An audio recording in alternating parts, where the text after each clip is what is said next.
Okay, so this is a video to say both hello and goodbye. And I know nobody really watches my stuff. This is really probably just me setting markers in place for myself for future things that are going on. And the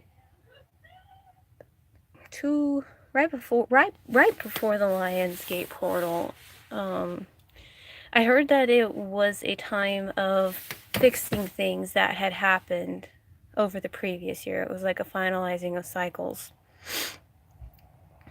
And I had this dream about Genie and his so-called karmic relationship. And in this dream, for some reason, we were all sleeping in the same room. And it was in the early hours of the morning, and she got up and went to Jeannie's brother. So it was Jeannie's brother, me, Jeannie, and then his girlfriend. So his girlfriend went over to his brother and began seducing him. And of course he's asleep, so he wakes up all groggy. What the hell? What are you doing? Get away from me, She doesn't like this rejection. And so she starts throwing a tantrum and a fit, screaming at the top of her lungs, saying, rape, he's doing this, and I was awakened by the kind of commotion, or I actually saw, I think I woke up when she started moving around, but I kept making it look like I was asleep, so I was like, what's going on here? Because this was one of these dreams where you actually feel like you are observing something else. This was really more of a lucid dream. And I felt like I was observing an event. So I'm watching this happen. And Genie gets up and I don't know if he grabs like a club, like, a caveman type would grab a club, or if he grabbed like a shotgun or something. The point is there was murderous intent in the air, and he was going to kill his brother for raping or, coming on to his girlfriend. And I jumped up and I stood between them. I said, nuh-uh. And I somehow had the ability to show Janie exactly what his girlfriend had done. And suddenly it was like the blinders fell off of his eyes, and he saw what had happened and how she had tried to manipulate him, and how he was in the middle of, with murderous intent to kill his own brother over something that this gal had manipulated him into, and he was proceeding based off of very limited information.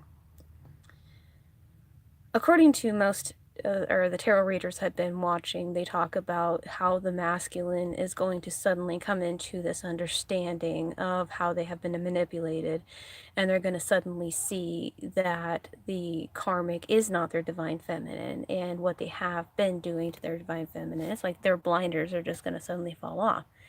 That played really well into my ego, and honestly, listening to these tarot readers and stuff played really well into my ego.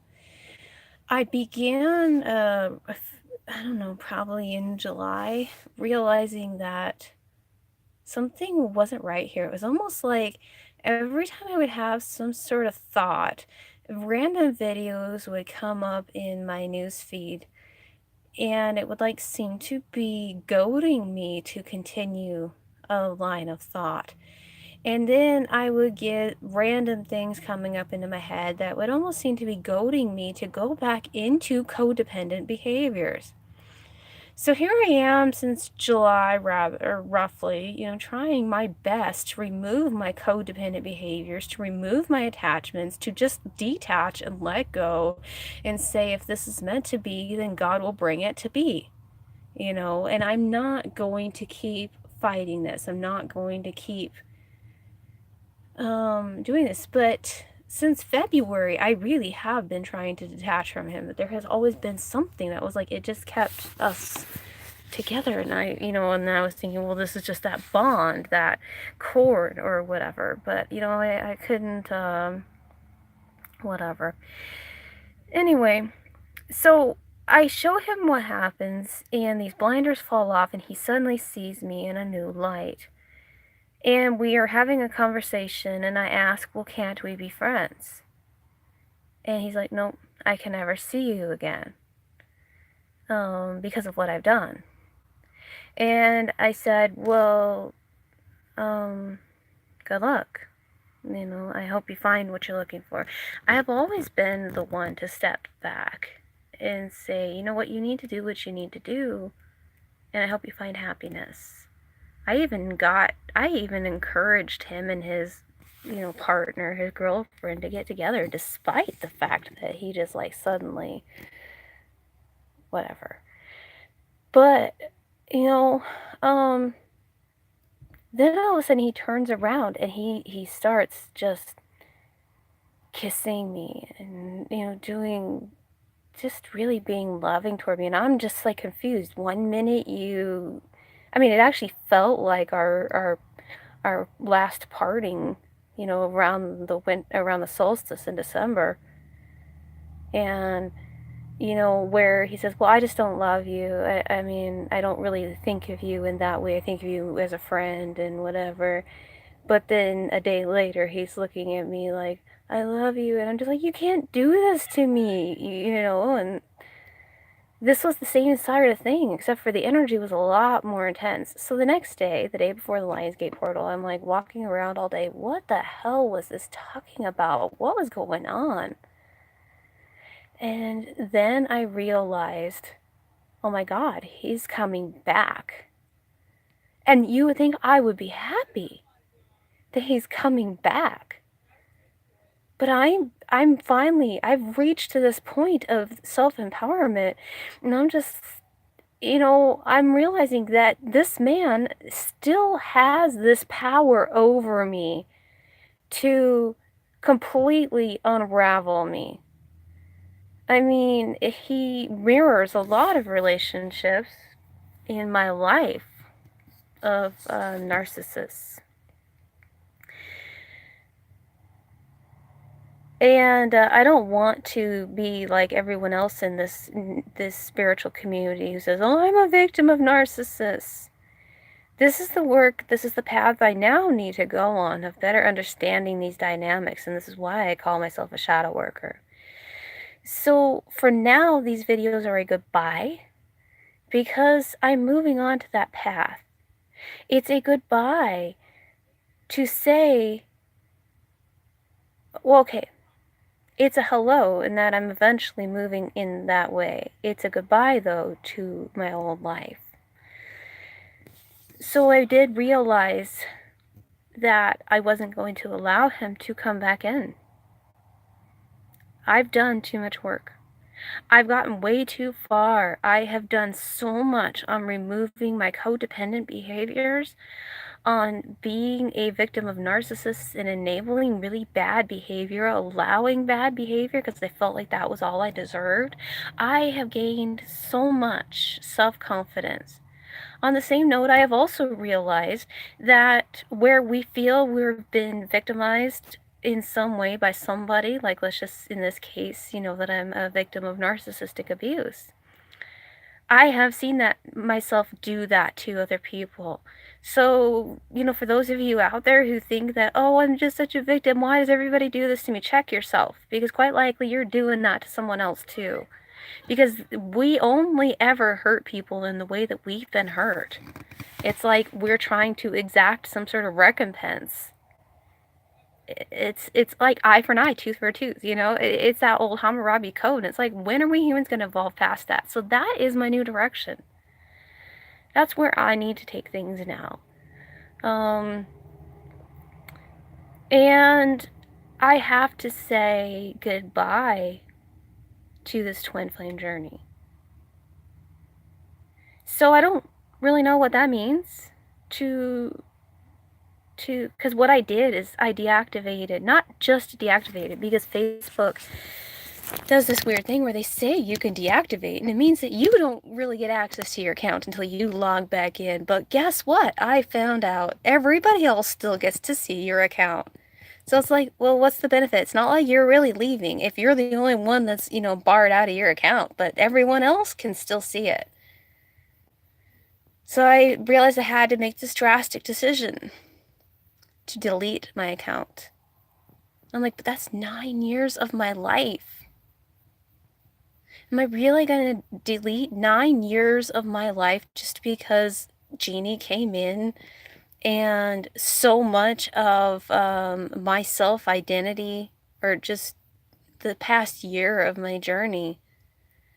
I have written so much on my Facebook this past year. I have just processed so much. A lot of it made it into my books. And then I realized that a lot of that stuff that was important, I did keep and did put it into my books. But I realized it was time to let go, because these 9 years have been it wasn't just with Jeannie. It was a much bigger pattern of what I was allowing in my life and what I'm trying to move away from. And trying to heal. Retreat without retreating. But, so I deleted it. It was hard. But I'm now, a week later, finally feeling free. I'm getting freer every day. Jeannie is fading. It is getting harder and harder for me to remember him. Timelines are shifting. And it was a thing of whether I was willing to leave behind my past so I can bring in something new. I don't know what that new thing is, but I'm saying bye to the old me. So Facebook, that was what I realized, was that I began Facebook shortly after I had my my reawakening with God. This was my first time of talking to God since I renounced him at 16. So it was over a decade. And I was watching my daughter play, and I had set up this whole homeschool environment. I set it up according to Maria Montessori's method. And it was called the Prepared Environment. So I had set up all this stuff for her, and everything was hopeful. I was eating quite a bit of raw and all this, and I was just really doing a lot of positive things. But it was it was this beauty before the storm. It was like this pattern would repeat itself over and over the next 9 years, where I would get this illumination and then crash, illumination, crash. I've been trying to identify where exactly the dark night of the soul began, and maybe it was 9 years ago. Maybe it was when I was 16. Maybe it was when I was 11 or 12 and I died. I really don't know. I just know it definitely was not 3 years ago. That was way too recent, considering the upheaval that my whole adult life has been.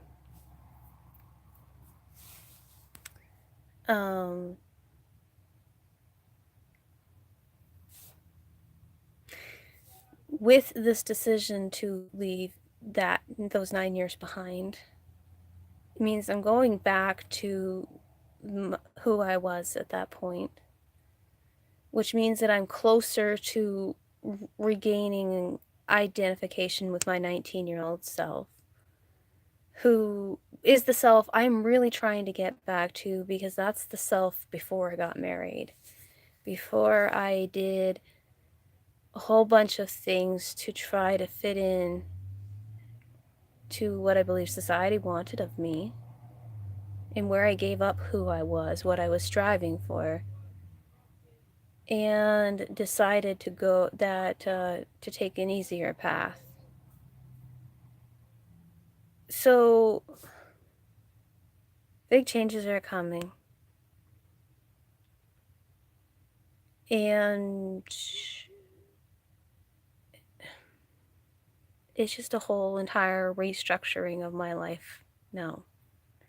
I don't know where God is intending this twin flame journey to go, and honestly, I don't even care. People talk about, well, you need to hold on to your twin, you need to hold on to your twin, because there's dark entities that are out there that are trying to pull the twins apart. I'm actually like, you know what? This separation, this finding of myself, this creation of unity within my masculine and feminine, that is me staying true to my mission as a divine feminine. I don't need this other individual. If God decides to bring us together, that's up to God. That is not up to me. But all I know is I just need to follow my heart. I need to do what I know is correct. And be engaging in codependent behavior of saying that my identity is completely dependent on whether this person is going to love me or give me a crumb of attention or something, that's asinine.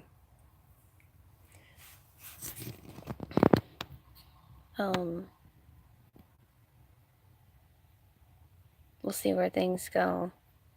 Who I am. Now, this is really why I'm just setting this marker here, so I can kind of look back on this.